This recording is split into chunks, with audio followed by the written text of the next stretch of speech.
Assalamualaikum warahmatullahi wabarakatuh. Yang terhormat dosen penguji ujian kinerja PPK dalam jabatan periode 5 tahun 2023. Perkenalkan, nama saya Novi Puspitasari SPDI. Saya guru sejarah kebudayaan Islam di Madrasah Aliyah Negeri 2 Kota Bengkulu, Provinsi Bengkulu. Sekaligus saya sebagai mahasiswa PPG dalam jabatan mata pelajaran sejarah kebudayaan Islam Batch 1 EPTK YIN Curug tahun 2023. Pada kesempatan kali ini, saya akan melaksanakan kegiatan praktek pembelajaran untuk memenuhi ujian kinerja PPG dalam jabatan tahun 2023 dengan mengambil tema pada bab 9 yaitu proses berdirinya Daulah Abbasiyah di Baghdad. Untuk lebih jelasnya, berikut video pembelajaran yang akan saya laksanakan. Mohon kritik dan saran agar kedepannya kegiatan pembelajaran saya bisa menjadi lebih baik. Sekian, terima kasih. Wassalamualaikum warahmatullahi wabarakatuh.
Pagiku cerahku, matahari bersinar, ku gendong tas merahku di pundak. Selamat pagi semua, ku nantikan dirimu di depan kelasmu, menantikan kami. Guruku tersayang, guru tercinta, tanpamu apa jadinya aku? Tak bisa baca tulis, mengerti banyak hal, guruku, terima kasihku.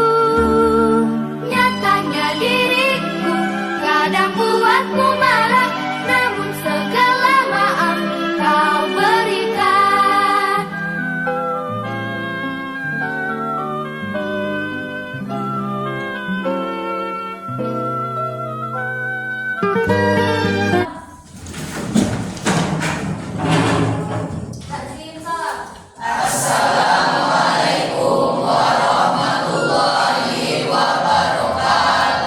Waalaikumsalam warahmatullahi wabarakatuh. Dulu Ustaz. Doa.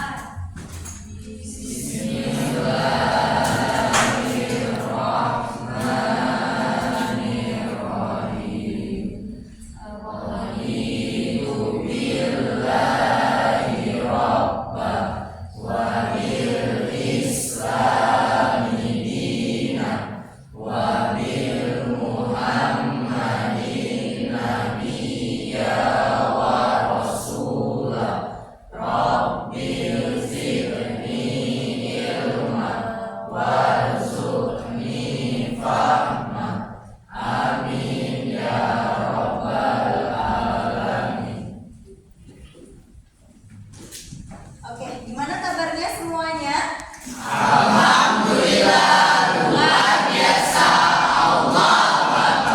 Semangat sekali ya.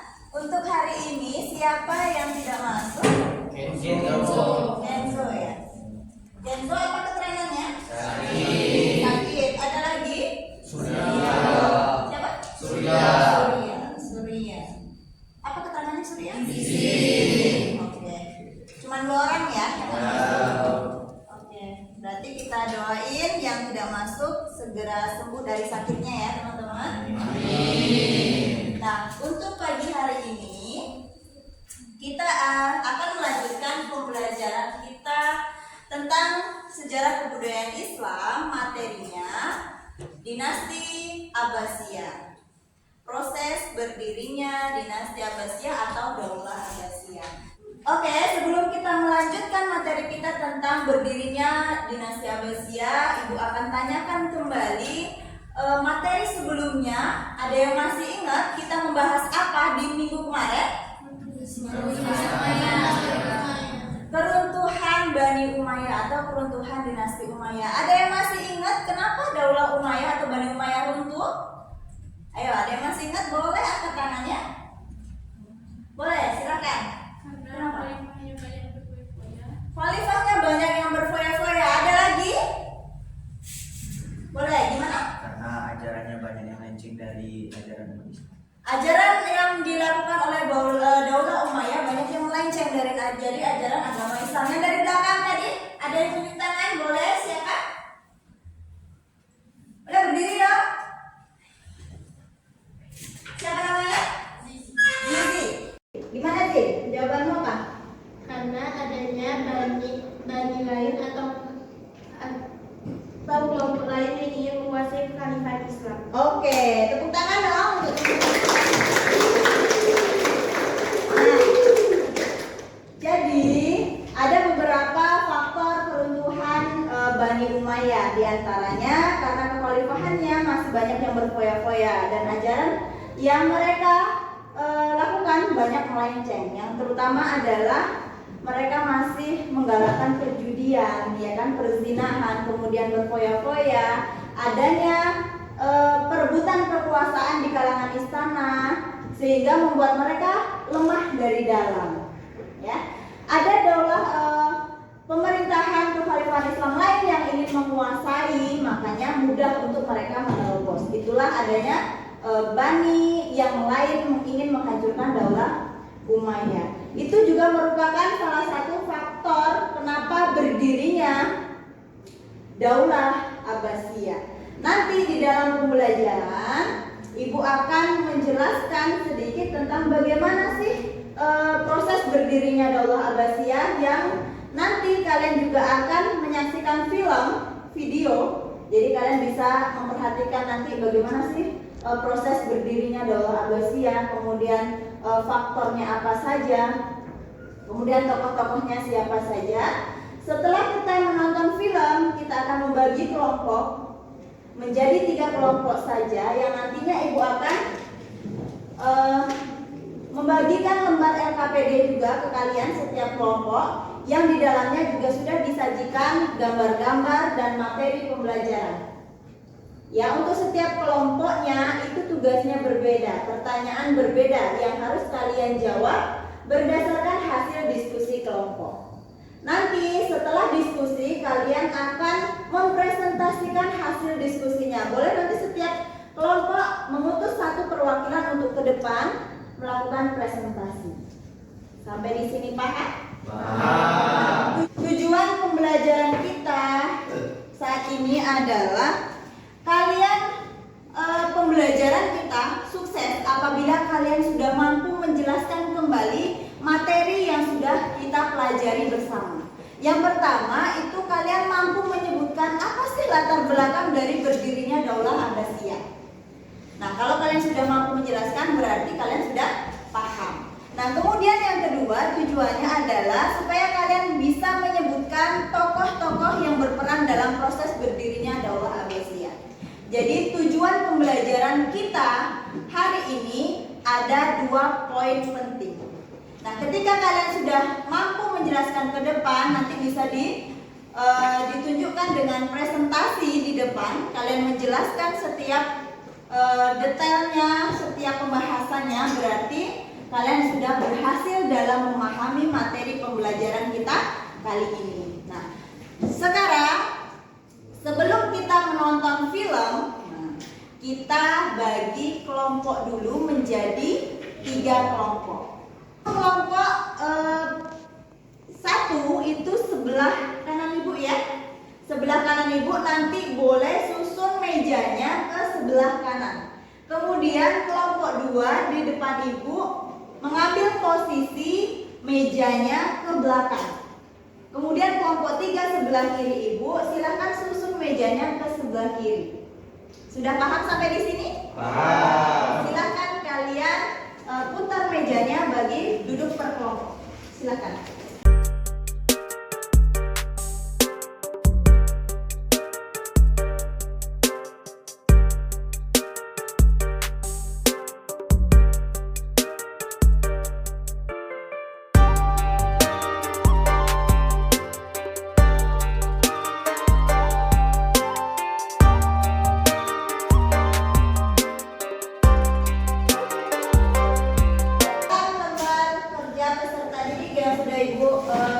Bagikan tadi, kalian bisa melihat bagaimana petunjuk pengerjaan LKPD-nya. Nah, di dalamnya juga sudah ada materi yang bisa kalian baca, kemudian gambar-gambar juga yang sudah disajikan. Setiap kelompok pertanyaannya berbeda, jadi bisa kalian lihat di dalamnya dan silahkan dijawab, didiskusikan apa jawabannya setelah kalian menyimak film berikut ini. Ya, silahkan pandangannya ke depan, kita tonton dulu filmnya.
disampaikan di dalam lembar kerja peserta didik kalian masing-masing. Silakan didiskusikan.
apa?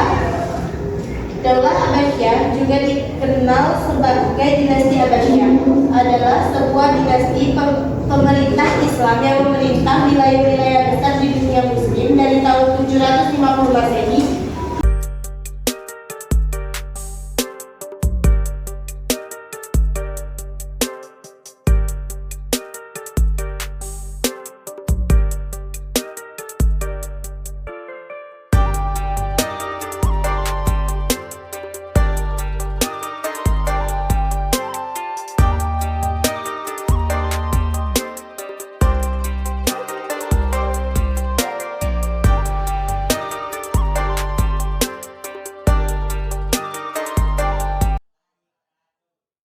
Saya Intan Nadira dari perwakilan kelompok 2. Di sini saya akan menjelaskan faktor-faktor berdirinya Daulah Abbasiyah.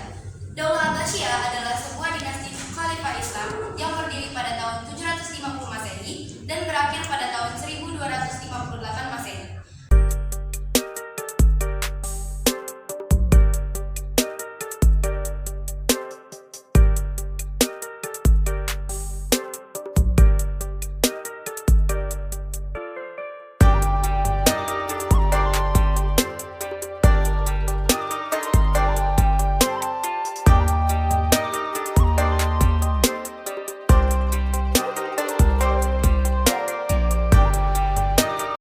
Kesepakatan masyarakat. Pemberontakan Abbasiyah mendapatkan dukungan luas dari masyarakat, terutama di wilayah timur seperti Persia atau Iran dan wilayah di luar semenanjung Arab. Ini membantu pemberontakan mencapai kesuksesan dan akhirnya mendirikan Daulah Abbasiyah. Semua faktor ini bersama-sama berkontribusi pada berdirinya Daulah Abbasiyah dan pengulingan kekhalifahan Umayyah. Setelah berdirinya Daulah Abbasiyah menjadi salah satu periode puncak dalam sejarah Islam, dengan kontribusi besar dalam bidang ilmu pengetahuan, seni, budaya, dan peradaban umum. Terima kasih. Wassalamualaikum warahmatullahi wabarakatuh. Assalamualaikum warahmatullahi wabarakatuh. Nama saya Rachel Sugiwardani, saya perwakilan dari kelompok 3. Saya akan menyebutkan dan sedikit menjelaskan apa yang terlibat dalam berdirinya dinasti Abbasiyah. Dinasti Abbasiyah yang berdiri pada abad ke-8 Masehi melibatkan beberapa tokoh kunci dalam pendiriannya. Berikut adalah 4 tokoh yang terlibat dalam berdirinya dinasti Abbasiyah. Yang pertama yaitu As-Saffah atau Abu al-Abbas As-Saffah.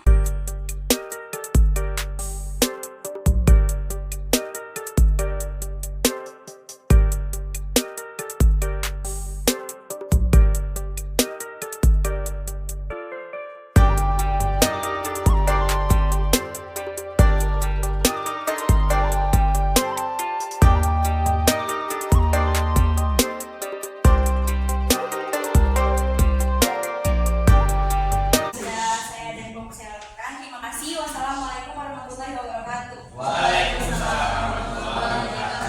Apa sudah sebelum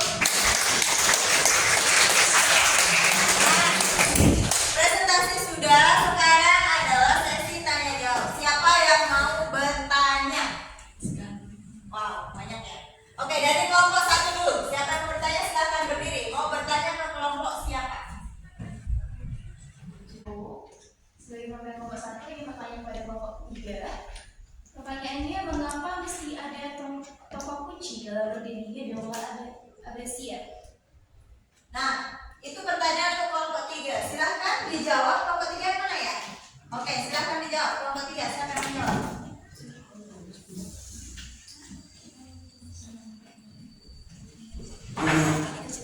Assalamualaikum warahmatullahi wabarakatuh. Saya ingin menjawab pertanyaan dari kelompok 1. Jawabannya, Daulah Abbasiyah tidak begitu saja berdiri, tetapi banyak strategi yang dilakukan. Di antaranya strategi-strategi propaganda yang dilakukan oleh tokoh-tokoh kunci.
kemudian mabuk-mabukan, kemudian melakukan banyak pesta itu menggunakan para wanita. Nah, itu tidak ada di ajaran agama Islam. Nah, selain itu juga banyak para masyarakat yang berada di naungan Kekhalifahan Umayyah merasa dinomorduakan. Kenapa? Karena Kekhalifahan Umayyah itu pilih kasih. Mereka lebih mengutamakan kebijakan kepada masyarakat Muslim Arab. Padahal di dalam kepemimpinannya itu ada masyarakat Muslim non Arab yang sering kita sebut adalah orang-orang Mawali. Nah, dia adalah orang Muslim non Arab. Nah, dia kelompok inilah yang merasa dinomorduakan atau dianaktirikan oleh kebijakan-kebijakan Khalifah Daulah Umayyah. Kemudian yang ketiga, adanya propaganda dari golongan Abbasiyah, gitu ya. Karena orang-orang Abbasiyah merasa lebih berhak memimpin kekhalifahan Islam karena nasabnya lebih dekat dengan Nabi Muhammad SAW, sehingga mereka ingin mengembalikan ajaran agama yang sudah banyak melenceng oleh kekhalifahan Umayyah ini diluruskan kembali oleh orang-orang Abbasiyah, sehingga mereka membuat propaganda dan strategi bagaimana caranya untuk menghimpun orang-orang yang sudah dianaktirikan oleh kekhalifahan Umayyah bergabung kepada mereka, sehingga ingin mengembalikan hak-hak mereka kembali, gitu ya. Nah, jadi dari propaganda Bani Abbasiyah